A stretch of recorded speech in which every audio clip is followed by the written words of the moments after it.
Thank you.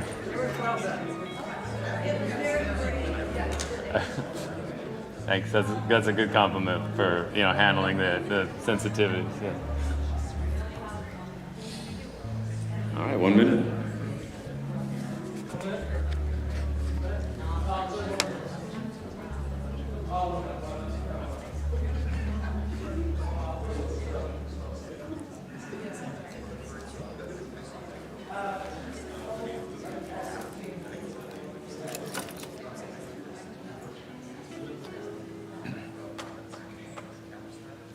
All right, I'm not going to waste a single minute because I don't know if you've heard, but the Padres are playing another playoff game. Let's go Padres, right? All right, my name is Scott Lewis. I'm the CEO and editor-in-chief at Voice San Diego. Welcome to Politifest 2022. I am so stoked about this discussion. There was a little bit of a disruption in the schedule, and this spot was open. And of course, I couldn't miss an opportunity to just talk. So I knew that I would get the core group that wants to talk about city politics and really get into it. So I appreciate everybody who wants part of this. This is also live streaming and will be recorded. So if you are a speaker, speak right into that mic. I wanted to recognize our sponsors again. You're going to hear me say this a lot because I'm very, very thankful for them. Special thanks to AARP California, the lead sponsor, who made this possible. Thank you so much, AARP. The College of Arts and Sciences at the University of San Diego are our partner for the 5th year in a row. Thank you so much for that. Our thanks also to the USD Department of Political Science and International Relations, the Squan Band of Community Nation, Cox Communications, Planned Parenthood of the Pacific Southwest, Hitsky Development, Tutris, and the Burnham Center for Community Advancement. Everybody, please, let's hear it for them. Thank you so much. And also a special thanks for this panel to Hitsky Development for underwriting this session, a real estate development company specializing in infill, redevelopment, transit-oriented, mixed-use, eco-friendly, affordable housing while advocating for tenant protections and housing for everyone. Is Ginger here? Oh, well, thank you to Ginger and to Hitsky Development for making that possible.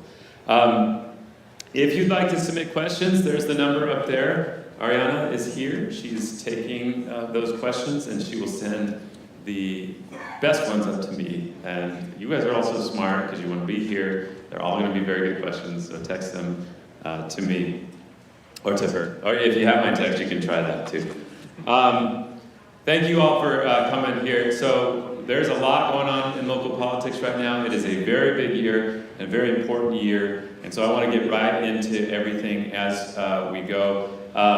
So I thought to myself, like, who do I want on this panel? And I wanted the most interesting and influential people I could find, people I know who talk and who share things, sometimes to their own detriment, but they are very good at speaking. And I'm so excited to invite my first guest up today. She is, if you think about one of the most, if not the most influential people in San Diego politics right now, she's one of those. She was recently re-elected to lead the San Diego Imperial-Counties Labor Council while she still presides and helps convene the Unite Here Hotel and Employees and Restaurant Employees Workers Union as well. She's overseen a lot of successes recently, and at least for her side. And I'd like to introduce Brigette Brown. Come on.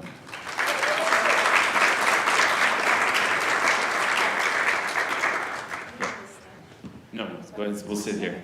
This is like my talk show style. I said, give me a talk show style. I got these nice couches in there, or chairs. It's very good. Brigette, how are you? I'm not sure that I agree that I'm the most influential person in politics, but I'm good. Thank you for inviting me. Who is it? It's definitely not me. Who then? Maybe my husband. Really? So you guys know her husband, Dan? He's okay. He's all right. Yeah, he's a little saltier though. Yeah, and he's in the don't shower phase of campaigning. It's lovely at my house. Okay. But here we go, first scoop out of the hot tea fountain. Was anybody actually expecting tea? I kind of was. Were you? I'm sorry. It was just me trying to be a little hip on the edge of, lingo. All right. I recently heard the news and shared the news that the Town and Country Hotel became a union hotel.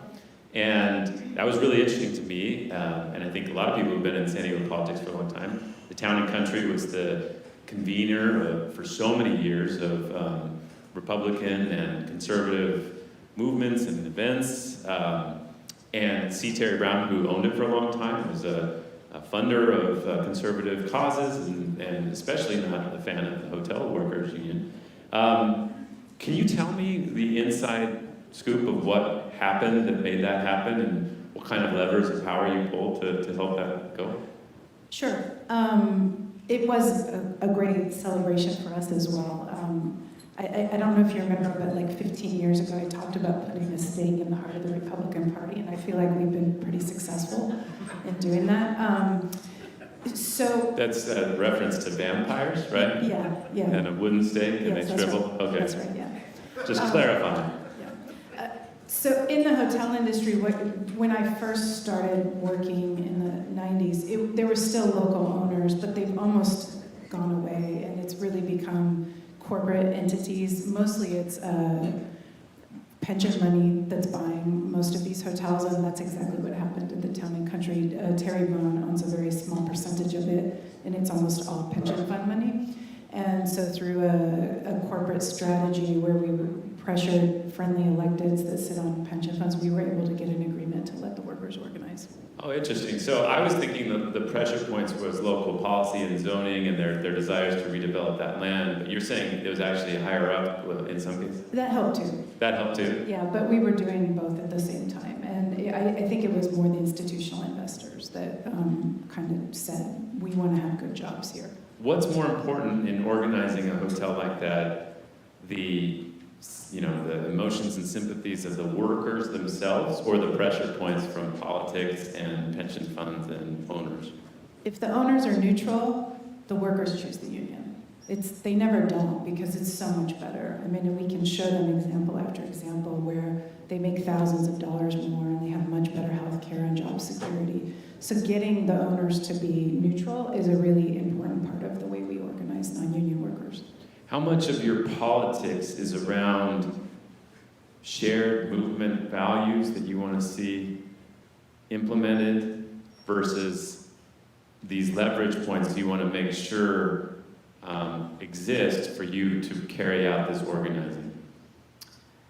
I'm a trade unionist at heart, and I'm an environmentalist personally on the side, and a lot of times those go together because I feel like poor people feel disproportionately the effects of climate change much more than wealthier people. So I look for electeds that believe in working people more than anything. I mean, that's really my guidebook to who we support or don't support. Mm-hmm. Like 10 years ago, like let's say 13 years ago or so, San Diego politics was a very different landscape. I remember there was some discussion about wanting to get rid of redevelopment agency Civic San Diego. There was discussion about wanting to, get some more favorable people on the city council for your cause. Now, it seems like it's gone so far that it's now, there's very few people you don't have as allies on the city council. What's left to achieve politics-wise for your movement? I think the biggest obstacle we have, that it was much easier recently when it was Republican against Democrat because it was a straight race. Now we have moderate Democrats who often aren't really Democrats. They just know they can't get elected if they're Republicans, so they switch parties. And they're running against left or more pro-worker candidates, and I think that's a much harder landscape for us to actually be able to win in, because the Republicans consolidate with the moderate candidate, the funding often goes to the moderate candidate, and so I feel like it's a new landscape. It's similar to what's been happening in LA recently, so I think it's harder for us, actually. Really? What, like on the city council, what moderates would we be talking about? Vivian Moreno? No, but I think where we just saw it was in the 80th Assembly race for sure. Oh. I mean, David Alvarez's campaign was geared around attracting Republican voters, and it worked. And the problem is we did the top 2 runoff. It used to be the party runoff, which in that case, Georgette would have been our assemblywoman. And we changed that, and maybe that was a mistake to change that. You yourself The had a labor role movement. in The doing labor that. movement did. And you regret that now? Well, I think it's not going to work as well when you have people, races like we saw in the 80th. I think it benefits the moderate candidate more than the left candidate. That's fascinating. So what is a guy like David Alvarez going to do in the assembly or in another position of power that Georgette wouldn't do or would do opposite that is something you've got to fight for? We'll see. I mean, he might get in line with the speaker because he wants the nice office, because they have punitive abilities to punish people that don't vote with them. And so far it seems like he's playing ball, so maybe he'll be a better team player than he was at City Council. I mean, I felt like at City Council that we rarely could count on him to be with workers, even though many of them lived in District 8 and we had a huge population in his district. He was often not aligned with us on votes. You mentioned Republicans who were becoming Democrats for political survival. Brian Mainshine made that switch several years ago. I've heard that he's thinking about running for city attorney and that you supported him. Is that something that's going on? To Brian's credit, he's one of our best votes in Sacramento, which is kind of surprising to me because I wasn't that big of a fan when he was on City Council. But I have to say that he's been a really good vote for us in Sacramento. Do you think better than some of our other assembly folks, to be honest? Do you think he'd be a good city attorney? I like him. I don't know what makes a good city attorney or not, so we defer a lot to our lawyer union that's within the Labor Council to give us feedback on that. Mm-hmm. Just a couple more, I'll bring up our next guest.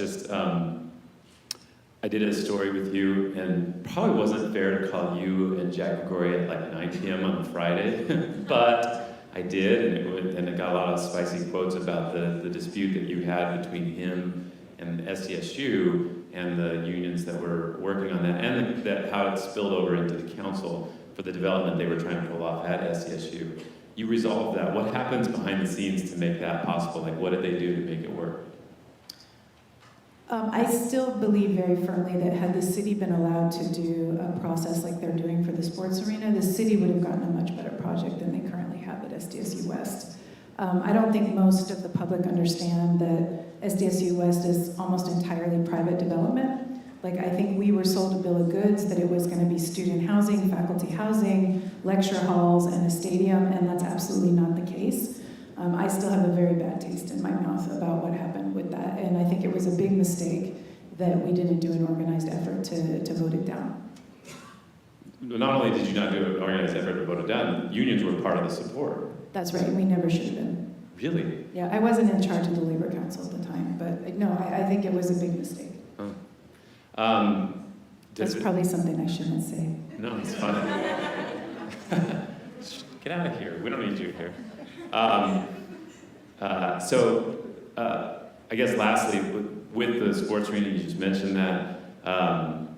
Why is that? It seems like it has its own kind of foot in the door feeling, where there's a lot of promises being made to keep the door open so the developer can get in there and do it, but the promises aren't even paper deep. How do you feel comfortable that something like that will go forward and you won't have any similar regrets that you had about SDSU? Literally every single developer that signed, that bid on sports arena signed with organized labor that the jobs they're going to create are good middle class jobs. Literally every single one of them. And I feel like the mayor's office is going to do a very good job at holding whoever wins it accountable. I know they're in an E&A process right now, and I expect that it's going to have a good result, but if it doesn't and they go back to one of the other developers, those agreements are in place. And I feel like it gave the city an opportunity to really think about what is in the best interest of the city, both economically and for the area. And we didn't get that chance at SDSU West. We got it shoved down our throats. The city didn't have a lot of leverage after the vote happened. And I just feel like it was not a collaborative process, and the city probably could have made more money if they'd been able to put it out into an RFP. Well, you can see why I wanted her to come and spill some tea. Thank you. in San Diego, there's a lot of people that work in politics. 10 years ago, it used to be, it was very Republican. The professional class of people involved in politics was very Republican. And now it seems like it has switched, that the professional class is largely Democratic or independent. And I think one person who's gone through all that change and has been available to answer a lot of questions, provide guidance and polling and data, and is now also a vice chair of the Housing Commission, is Ryan Clumpner. Ryan Clumpner, come on up.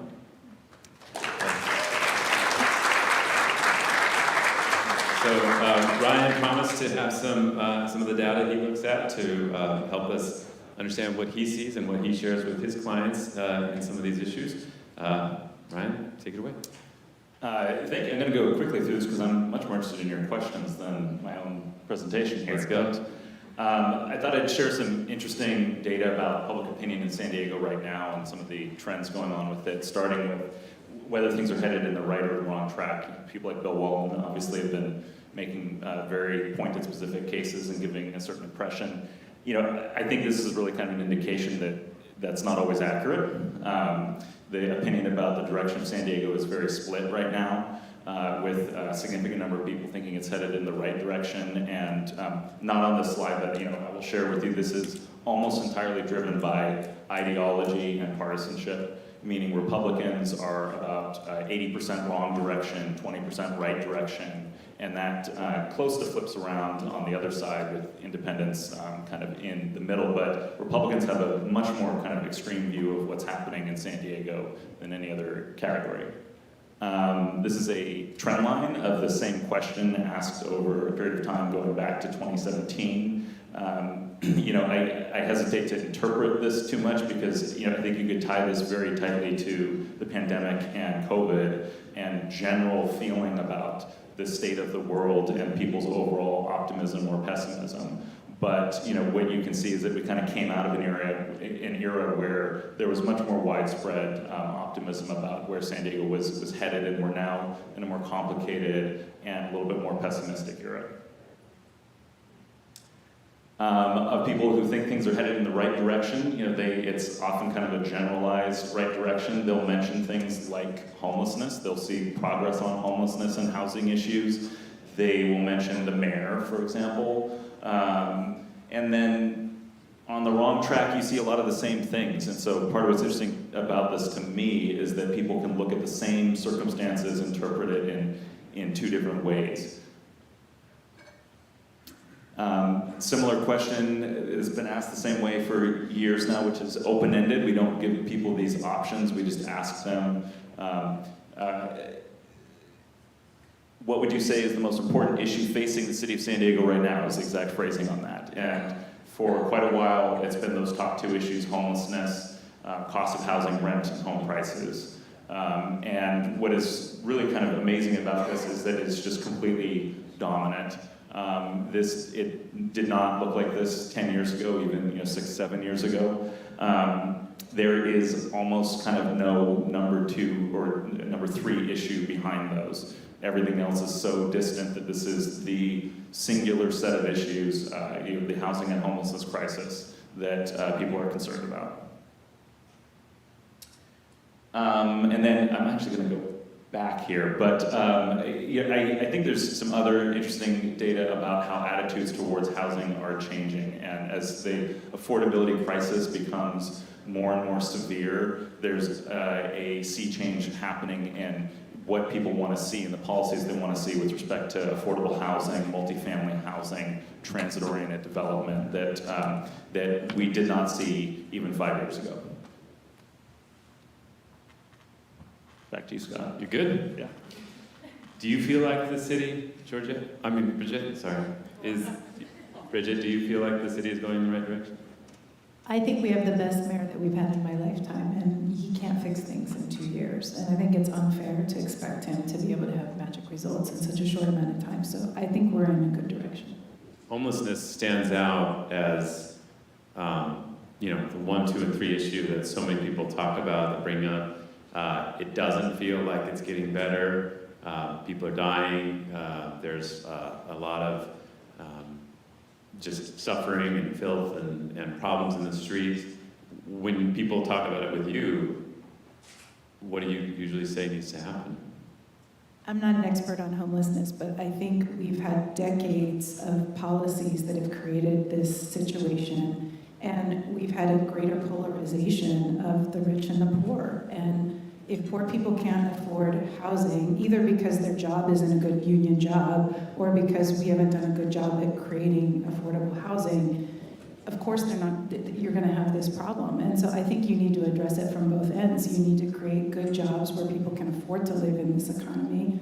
And we need to create more housing. And I think the state legislature has done a really good job about that because, frankly, the people that complain the most don't want affordable housing in their neighborhoods. They want to push it all in South Bay.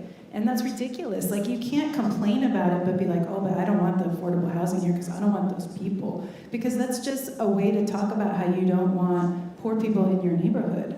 And it's very classist to me. And so I really, when I hear that Bill Walton stuff, it really angers me because he's a very wealthy white man and it's easy for him to talk like that. Do you want to share your take about food banks? I'm not really into them. I think it's a way for rich people to feel good about themselves, and it doesn't help people get out of poverty. And I think as long as rich people feel good about themselves, we're not going to have real solutions that lift people out of poverty.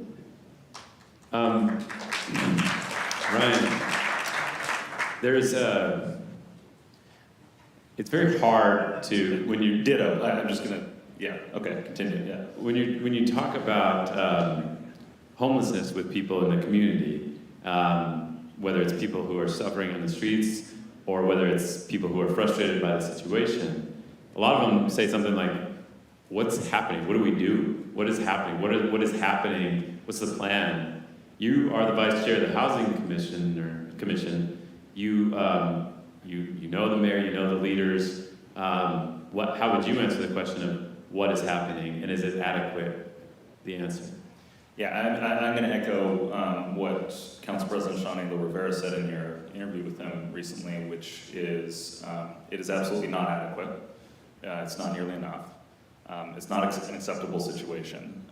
We can all see it around us, and we have to acknowledge that as the starting point of any conversation. And I think when you are, when I got into the Housing Commission role, I don't think I quite envisioned exactly how dire this situation was going to be, because the Housing Commission historically has been much more about the creation of affordable housing, not managing a massive homelessness crisis that just goes on and on and on.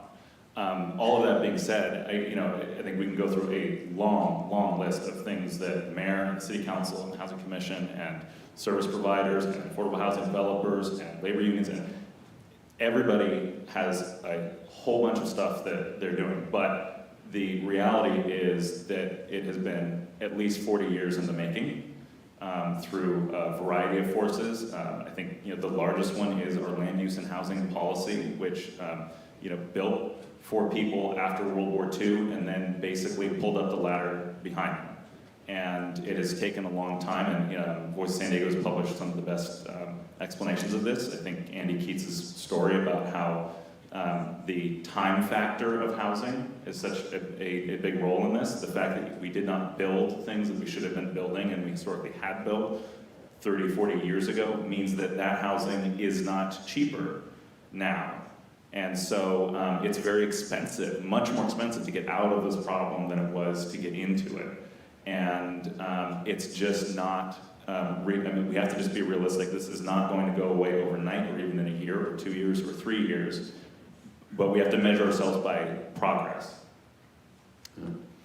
Well, one of the people I turn to a lot to get some different perspective also, and she helps in different ways. She's also been deeply involved in the Republican Party. She helped coordinate campaigns and politics for former Kevin Faulconer. She's deeply involved in the Central Committee of the Republican Party in San Diego, and she's just really smart. She's the chief of staff for Councilman Cate, and she's Frances Barraza.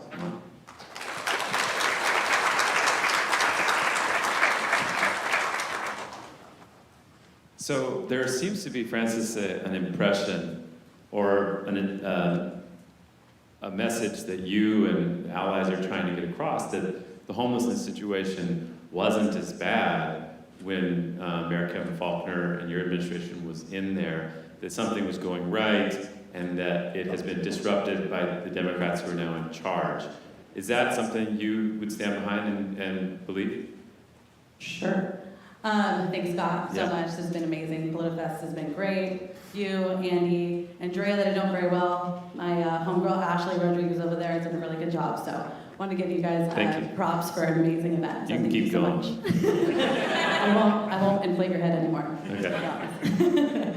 But to speak to your question, and homelessness is something that I did work on for Mayor Faulkner, something I'm very proud of, especially considering COVID times, and we went from having a massive shelter system in place with beds on top of beds that were very closely packed together, obviously to shelter as many people as possible, and then being thrown into a situation where that was not ideal. We didn't want disease to spread, and unfortunately we had some lessons learned. So we knew that it was a health crisis immediately, and we jumped into action. So we were shut down sometime in mid-March.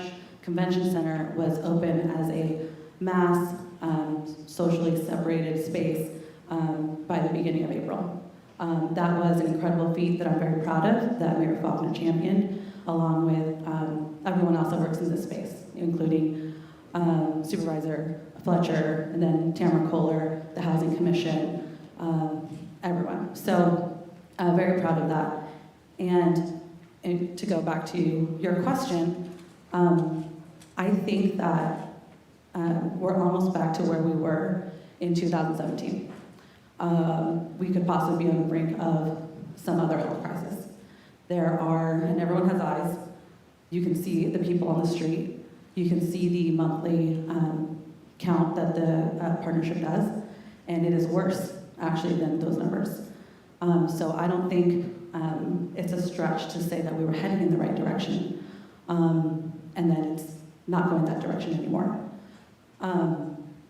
Now, you know, what you can attribute to that, everything's different now, so I'm not sure it's an apples-to-apples comparison.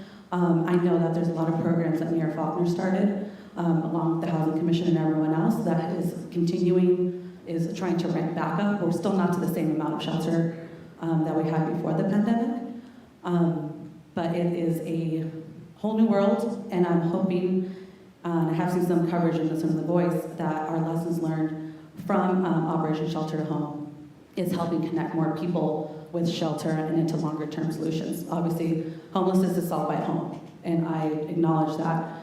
We also can't ignore the fact that as a woman living downtown, it is scary walking around. It is absolutely terrifying, and it is sad. When I walk by children on the street living out of tents, we have all failed. We have all failed. And making this a partisan issue is not going to bring us to a solution. Maybe not partisan, but I think, Brigette, I think I could outline her worldview. I could say, well, people aren't being paid enough, and there's systemic reasons why that happened, including unionization and unionization levels. There's concentration of wealth at the top that's happening systemically for a lot of different reasons. That there was a hostility to people of color, to affordable housing nearby that caused these systemic situations that extracted wealth from certain areas and kept it in other areas, and that there was, and that a lot of this is festered in by the supply situation that Ryan helped articulate. What would be your version of the sort of overarching philosophy that you think people need to consider as they consider the future of the city's politics as a different way of answering why things are the way they are, and what Republicans could offer, or what moderate, independents could offer, because the city's being taken, it's going in a Democratic direction. You are now part of the only city council that's represented by a Republican right now, the only city council seat. What would you say to the people that say, like, what are we doing? And here's my way of saying that there might be a better alternative. Well, I'm not sure that I would necessarily disagree with how you stated that. I think that going forward, we need to acknowledge where we are. And where we are is an emergency. It's an emergency of unsheltered folks on the streets, and it's an emergency on the housing crisis. So you have to pair all these solutions together. It's always been an all of the above approach. You have to have emergency services now, you have to get people into services, and then you have to plan for the future and you have to build housing. All of that together is what the solution is, and I'm not sure there's really a whole lot of disagreement on that. Brigette, you've heard a couple now. You have a thought? Well, I think one thought is that when Falconer was there, they just pushed the homeless people into the lower income communities. And in some ways, I think it's better for everybody to see it, because if it was concentrated in District 8 and 4 and 9, then people could be blind to it and act like, oh, that's great, we don't see it. And I also think that we really need to talk about what Reagan did when he shut down the mental health hospitals. I mean, so many of the homeless have real mental health issues, and unless we talk about really reforming that, I don't know how, even if you build housing, how you have adequate care for folks like that. I think we gotta wrap our arms around that too, and probably we need to have a national healthcare system to do that. But we only have an hour, Scott. So. I'm trying to figure out how to address that, because I can't imagine that districts 4, 8, and 9 will think that they should bear even more of the brunt of a problem. That to me is, these are already mostly people of color that are suffering in the streets, and then you're saying to crowd them into more places that are also impoverished and having other difficulties. I'm a little confused. What I said was, under Falconer's administration, people were pushed into those districts. So what you're saying is the opposite, though, is that you prefer it the other way. So districts 4, 8, and 9. No, I'm saying everyone should have the affordable housing in their communities. So you want homeless people everywhere? I want housing everywhere. I don't think it should be concentrated in low-income communities. And then also, I also have a problem with, I mean, obviously, yes, it's a huge mental health issue. But there was a reason why there's all these laws in place about how people are come under conservatorship. And I think, yes, there needs to be a reform there. But, I don't think we can return to a place of mass detaining people that have mental health issues. Ryan, you started as a Republican consultant and have evolved over the last few years. There's now, as she described, this moderate Democrat model that's venting some of the more conservative impulses of the community. And I think there's like two paths, whether the Republican Party comes back into force as an entity that matters in city politics, which I don't think it is right now. I mean, is that fair? It's a fine statement, right? That is it more likely that the Republican Party comes back as an influential part of city politics, or that gets more and more vented by moderate Democrats? I'm not sure that I entirely buy into the premise of this idea. I think a different way to look at it would be that the voters didn't go anywhere. And the voters that elected Mark Kersey are very similar to the voters that elected Marnie von Wilber. And whoever's in that position is going to be subject to hearing the same voices calling their office, showing up to the same community events. And so you're gonna have certain through lines that go through that. But I mean, just to sort of weigh in on this homelessness thing, I mean, one of the things that I kind of heard in that exchange is that like the more down into the policy you get, the more agreement there actually is on these things.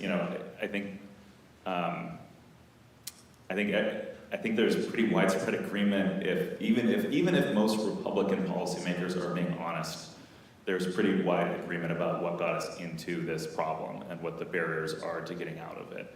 And kind of the problem I have with the Bill Walton press conference, with the Kevin Faulkner ballot measure that I'm still not sure exactly what it is the impulse to take the dialogue towards a political direction where you create a division that maybe doesn't exist or doesn't exist in the way that it's being pulled for the purpose of something that has nothing to do with the solution itself. And just on the Bill Walton press conference, for example, I didn't hear a single goddamn solution that guy had to offer. And so, making these statements about who should resign or who should be in office or who shouldn't, or we're putting something up for a vote, if you don't have any details behind it, it adds nothing to the conversation. And, I find myself agreeing with, 95% of what Brigette said about this problem. I think the only thing I can kind of quibble with is, I don't necessarily want to bring back the mental health institutions that we had in the 50s, 60s, and 70s, because there were reasons that we got rid of them. The problem is we never replaced them. That is the problem. And every level of government above the local level has been kicking this problem down the road for years. Our tax credit financing has not been adjusted in many, many years, which pays for a lot of these things. Our vouchers are utterly insufficient for this, and so we're now at a point where if we want progress on this, we have to find funding at a local level for things that local governments should not be forced to find the funding for. But the reality is that's what we're going to have to do. So he mentioned former Mayor Kevin Faulkner has been broken in the politics report, Voice San Diego, you can get it, that he was calling people across the community, Kevin Faulkner, to raise awareness and potentially support for some initiative that might model what Sacramento was pursuing, which would, harden the enforcement laws that are available that allow police to remove people from their encampments as long as there's shelter for them to go to. Is that an initiative that you're working on and that might gain some steam? And what need does it sort of fill? I'm actually not working on that. So I worked probably on a previous iteration, but I don't know the specifics. I can't speak to it. Okay, do you think it's going to go forward? Or no idea? I don't know. Okay. Do you think that the Walton thing hit a larger chord? Do you think it touched a real thing that wasn't being articulated, or was it just sort of a lone cry? I'm not sure you can characterize it as a lone cry. I think if you talk to any council member, they're hearing the same kind of things from their constituents. That's all I have. Fair enough. I'll jump in. I mean, the last polling I did on the subject of how people feel about the job that the mayor is doing, 16% of San Diegans agree with Bill Walton's take. That he should go. That they strongly disapprove of the job he's doing. 16%. I mean, he's reflecting a small minority opinion. I think the reason it should be taken seriously, though, is that the underlying issue, I do not find the situation acceptable. I don't think that the mayor does. I don't think that anybody in city government finds the situation acceptable. And I think we have to be really, really honest about that. And so the underlying concern that he has is valid. The way he expressed it and the things he wants to see happen are not productive, are not helpful, do not represent anything close to even a plurality of opinion in San Diego. And it shouldn't be elevated just because he's a famous person with a lot of money.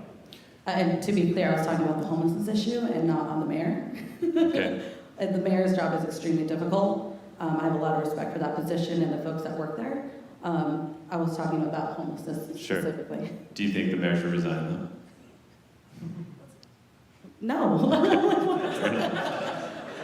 Brigette, one of the things I've always noticed about you too is once you make a deal with a hotel, you're that hotel's champion. You'll go to bat for them, you'll work. when you have somebody like Bill Walton saying to what became a national audience, like, you shouldn't come to San Diego, I can't tell you to come to San Diego, it's not a good place to come anymore. That strikes at the heart of your workers. Your workers serve people who come here. But I think there is a disturbing sight in the city, and you can be okay with us forcing us to see it, but at some point it will hurt your workers if that message gets out. What do you think about it? I think it already is. I mean, I definitely think site visits come for conventions and they see the homelessness. I think it's worse in San Francisco, but I think California as a whole is losing significant conventions because of that. But every time I ask the hoteliers, do you want to sit down and talk about a plan to make it better? They're like, oh no, we got it. And I'm like, you got it? Doesn't seem like it, but okay. You know, they want to be so insular, and they don't want to like have a collaborative effort to try to come up with a plan. And frankly, they should be funding a lot of it. I mean, those downtown hotels next to the convention center are making millions and millions of dollars, and they should be on the hook for some of the services that Ryan was talking about. And losing millions and millions of dollars. Yeah. From the problem, I mean, I cannot disagree with that. And I mean, just from a raw business standpoint, there's a point at which it is worth it to start chipping in on solutions, because this is going to take a toll. And I have a lot to say about Bill Walton, but Bill Walton is not the reason people aren't coming to San Diego. The problem he's describing is the reason. You know, my beef with Bill Walton is his unproductive contribution here, not that he's, observing something that we can all see. So you mentioned how impressed you've been with Todd Gloria's administration. If somebody says, like, Scott, what would you do, or how would you organize it? The only thing I could say was, like, I would try to think about it as though a tsunami had hit San Diego, and that thousands of people were displaced.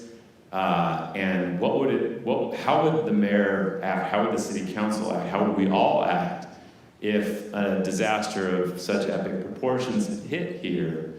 And what would we do? And in my opinion, we would set vast areas aside for people to have temporary shelter of some kind. We would let them go to that. We would open up as much open space and warehousing as possible to allow them to set their things and be.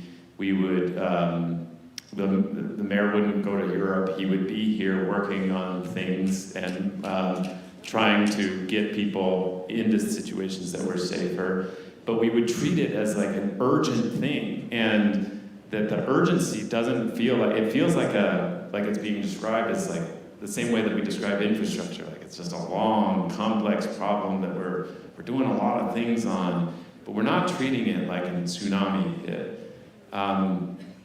Is that naive? I'd like to ask all of you to weigh in. Is it naive to think that we could triage rapidly? We could even like condemn some hotels, like some places, just condemn them and say that they need to be public assets right now to make sure people have safe shelter. We could seize properties like that to make sure there was places to go. But that urgency isn't there. We're treating it like it's just this long slog. Is that a fair point?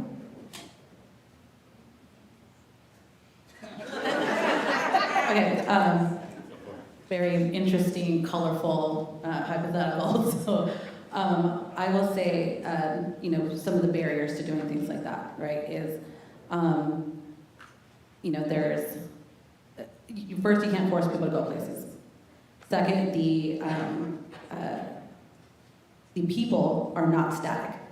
There's people constantly falling in and out, and people coming. Let's say if something like that were to happen, and I'm not one of those people that's like, oh, everyone's coming here from far and wide, but if we did treat it like that, maybe they would, right? It's kind of a, you always want to balance, like, we have to take care of the folks that are homeless here, that are becoming homeless here, that are, that need that kind of help, but the fact of the matter is, it's like there's still that, if we treat it like that, then I'm a little afraid that then it would become a magnet. And then just plainly like space, places that are available. We want to make sure that our businesses are still able to conduct business. I'm not sure, we've been looking at like, hotels for a long time, right, for the past few years on what's available. You know, that's expensive and it's not that available. So I think that there's barriers to treating it completely like a tsunami because we're not actually in a tsunami. Everything that you just described requires money, and there was a great New York Times story. I'm going to retract the great part. There was a New York Times story that described how Houston had tackled this problem and made very significant progress, and it used San Diego as a comparison of the lack of progress. And the one thing that was missing from that is that Houston got billions of dollars in emergency money from the federal government that was for hurricane relief, but where do you draw the line between, you know, homelessness in general and homelessness as resulting from a natural disaster? And so they were able to use that money for a lot of permanent things. We don't have those billions of dollars. And so, I mean, the big part, there are easy, obvious things that we can and should be doing. And Scott, I think you've made really good points about creating places that are better equipped for people to be staying in tents outside, that have lower barriers than a shelter, that people are more willing to participate in, that can provide sanitation services and security, and you know we're moving in those directions basically kind of as fast as we can. But the core thing that you're talking about here, which is the permanent supportive housing that we know works at addressing this issue, requires a lot of money that nobody is providing for us. So we have this difficult choice of we are either going to come up with that money locally, which we'll have to go to voters and ask them to do it, or we need to pressure and wait for state and federal resources to come to help us. But I mean, that is the reality, is that without billions of dollars of investment, you don't have a rapid, thorough solution. And I think tsunami is a great example. If we had a tsunami here right now, billions of dollars would flood into San Diego to address it. We're not getting it. So I just say I don't think it's fair to only pinpoint the city. The counties only had an attitude to work with the city for 2 years because they hoarded the money for their pet projects, and they were a terrible entity. And so I think the fact that they're having regional meetings now to try to tackle this as a region makes a lot of sense. Like, I don't think it's fair for the city to be on the hook for this when it's a regional problem. I mean, it's not just a problem in the city. All right, I want to ask you all, it used to be the politics that you had the builders, the restaurant group, and tourism, the hotel group kind of on the right. You had the unions and the lawyers and some activists on the left. I want to ask you how you would sort of describe the interest groups on both, or how they line up in ways. And I want you each to, if you can, think of an emerging leader that you think is somebody we should watch, somebody who should be on this stage, or who is come into their own after being on the stage, or something like that. I'm interested in the landscape of politics and interests as you see it, and where it might be headed. Does anybody want to go first? Is it ready? Ryan? I don't know that I have an individual. Well, your question is pretty broad and sweeping here, so I'm going to answer it in this way. I'm going to go back to how I described how we got into the problem that we've been talking about, which was decades of failure to build multifamily housing that serves middle-income people, there's never been a better time in San Diego to be an infill developer, and frankly, we haven't even done enough on that. Like, we need to make it even easier to build transit-oriented development and multifamily housing with low-income, affordable housing, and middle-income housing. I mean, we have a long ways to go, because even all the progress we've made, you look at the permit numbers, and it's like a tiny little incremental step in what's actually getting produced. And so I think that the affordable housing builders are playing a role in the discussion around public policy and in the community that they really have not historically, because that industry was represented by single-family home developers for so long. And there's a huge shift happening, And that is, I think, a shift that industry is struggling to grapple with. And I think policymakers are also kind of figuring out how to re-engage with that. So that's interesting. So you're saying that there is a distinction, even among their politics, between single-family home developers, the vast flat land, single-family home, and then the people who are coming in and building apartments and condos in existing, urban landscapes. Yes. And how do their politics shift? They're looking for more of those opportunities in the backcountry and opposing infill, or?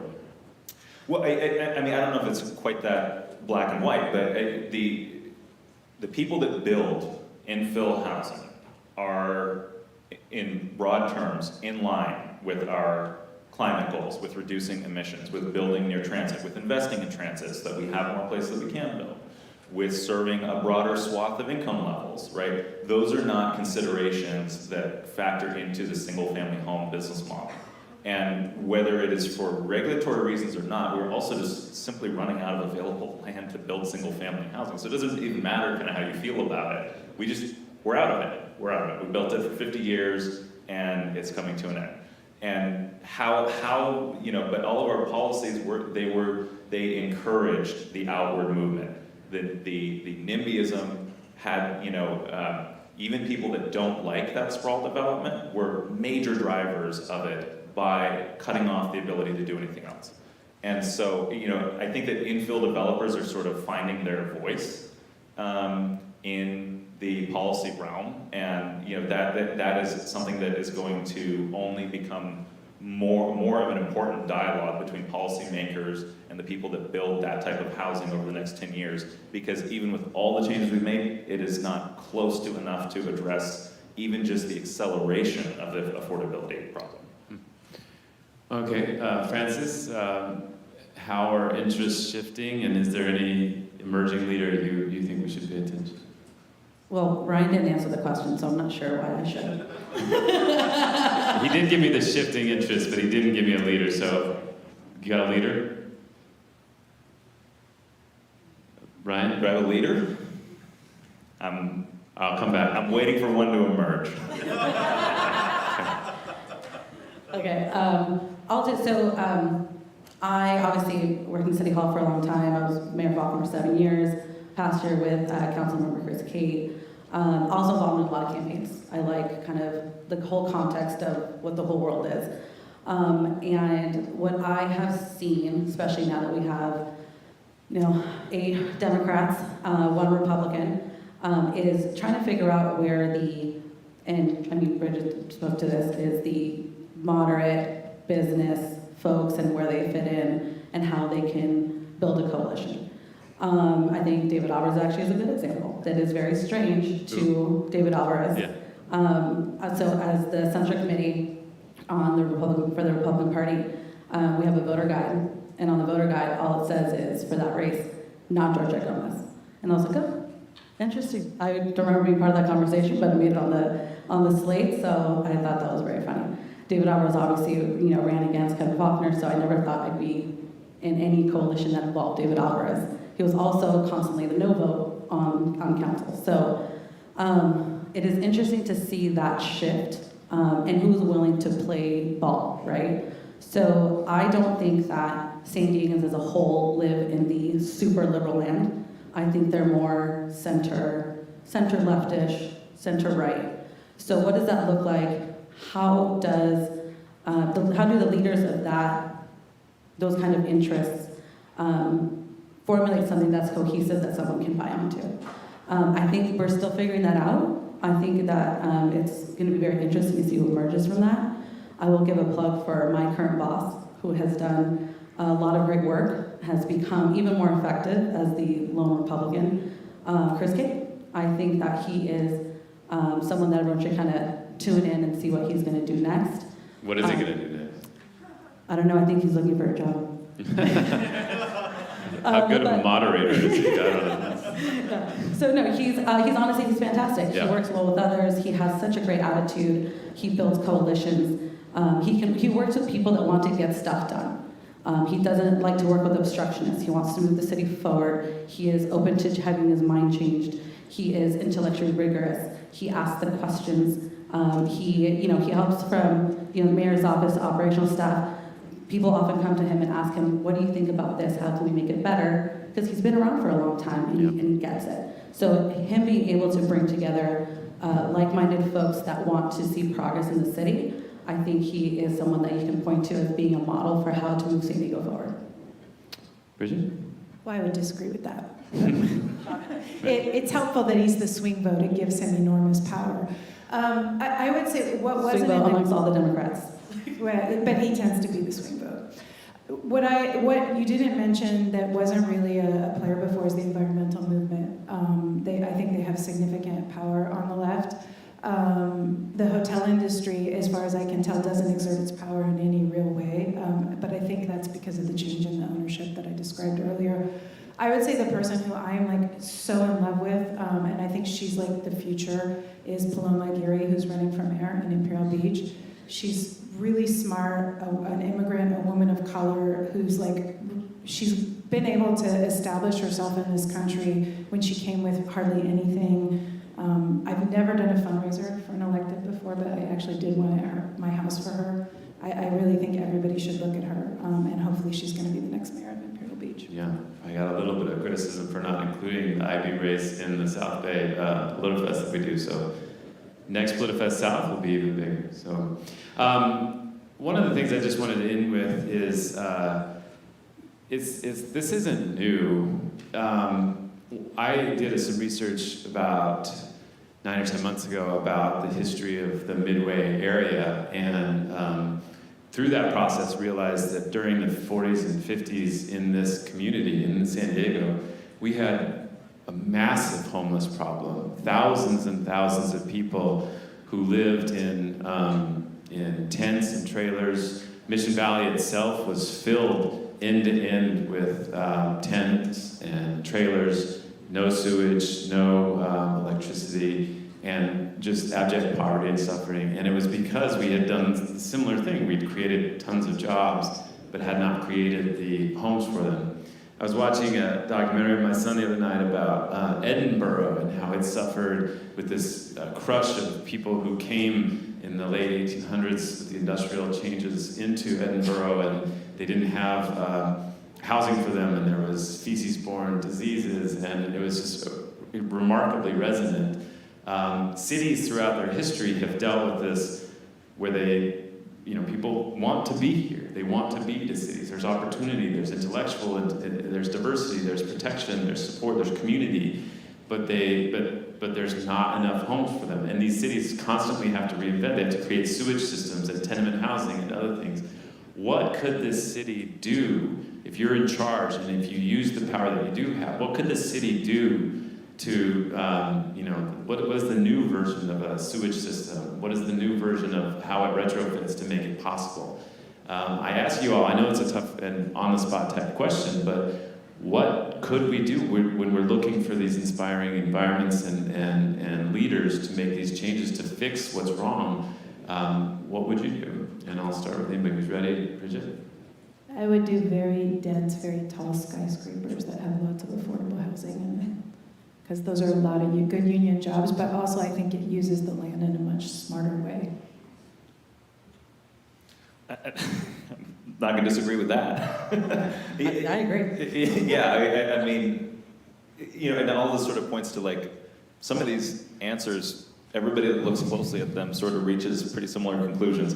The question is sort of how you get there, and I think that I'm very interested in what the city is doing with respect to reviewing available land, surplus land, sports arena, what's happening downtown. I mean, those are not silver bullets, as we've seen. A lot can go wrong, but also a lot can go right. And I think we cannot, we can learn lessons when things go wrong, but the lesson should not be that we don't try anymore. Because what needs to change is that we need to stop allowing single-family homeowners to drive the entire discussion about what the city looks like. Because they're protectionists, and they're leaving everybody else behind. You're not supposed to have food and drink. Let's hear it for a panel. Bridget Browning, Ryan Clumpner, Frank Barraza, thank you. How many of you all are members of Voice of San Diego? Yes, thank you. That's how you get the politics report, where a lot of these voices and more are heard every week. Please sign up for membership. You can get all of our newsletters at voiceofsandiego.org/newsletters, and more information about this event at politifest.org. I also just got a text that we'll have a TV so we can watch the Padres in the reception at 5, so stay around for that. Thank you again, and have a great day.